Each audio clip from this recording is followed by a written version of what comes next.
Hari tu ada pink. Yang warna hitam. Warna hitam ni ayah beli untuk ayah lah. Tapi kakak review lah. Warna pink hari tu untuk kakak. Apa nama dia? Game apa yang tak viral sekarang? Ha? Game apa tengah viral?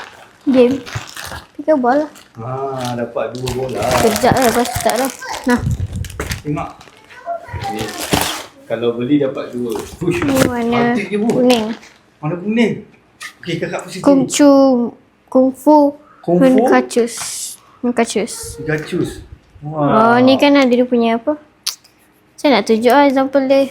Untuk Kung Fu lah. Dia gambar dia. Dia untuk apa ni? Untuk spin ke apa ni? Dia ada macam jenis tau. Fiber surface. Ni fiber surface dia. Carbon fiber. Buat grip. Okey, tak payah buka lah. Tak payah buka. Buka tak? Oh, bagus. Jus Xiao. Jus Xiao. Sedap. Brand Jus Xiao. Kakak pusing menghadap ayah. Mengejar Ali. Tengok. Wow. Matching. Matching colour. Adik ambil tu. Tutup dia. Ambil dia punya bag. Bag dia. Kakak, okey, cakap tanya kakak. Kakak tahu tak macam mana game pickleball ni? Tak. Kiraan dia. Tu main Okey. je. Kalau single 11. Kalau double 15. Tengok, ambil lagi tu. Jom buka tu. Dia tengok buka tu, ambil tu. Ambil tu. Okey, Zaira nak try pukul. Sekejap. Zaira nak try pukul pickleball. Okay. Okay, ni bag. Bag. Tengok tunjuk. Brand apa Zaira? Jus Xiao. Jus Xiao. Kejap. Nanti kakak nak test dulu. Kakak rasa nak pickleball. Mana bola lagi dia? Ambil bola lagi dia. Ni Zaira nak test pickleball lah. Oh, ya. Tengok nak pegang. Ni kakak nak bawa pergi sekolah ke ni? Mana boleh? Tak boleh. Tak boleh. Aduh, sakit. Viral. Best lah. Grip dia okey. Okay. Dia nak main ni. Petang-petang. USA Pickleball Compliant. Compliant. Tengok USA approve. Pickleball Compliant. Oh, Jus Xiao. Fiber. Tengok sekejap. Yang ni kecil sikit daripada yang biasa, 16mm. 16mm. Dia punya tebal ni lah. Tebal dia lah. Tengok sekejap.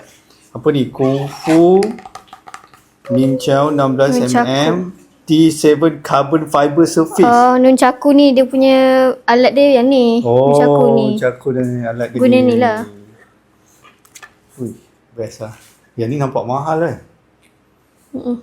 Okey, dah ni beli nanti main dengan Aman ni. Adik, cepatlah tengok mana bola tadi.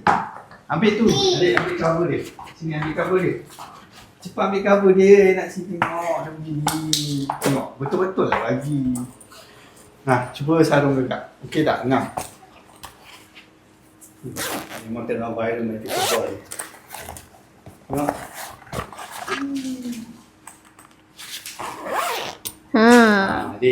Adik mana Tadi bola dah dia punya surface dia rosak. Adik cepat cari bola tadi, mana bola? Afia cepat ambil bola. Afia. Okey, Ball. tak sambil. Buka sarung ni.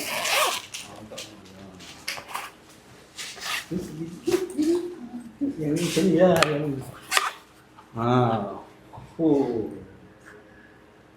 Favorite pickleball ni. Suka lah. Kat sekolah ramai-ramai ni? Tak pun. Apa kakak kata dia FOMO? Apa tu FOMO? Fearing of missing out. Fearing of missing out. Oh. Sekejap je ni, lepas tu tak ada dah. Ya ke? Tapi ni semua tengah viral sekarang ni. Sekejap je hari tu. Okey lah. Dah. Dah. Suka lah tu.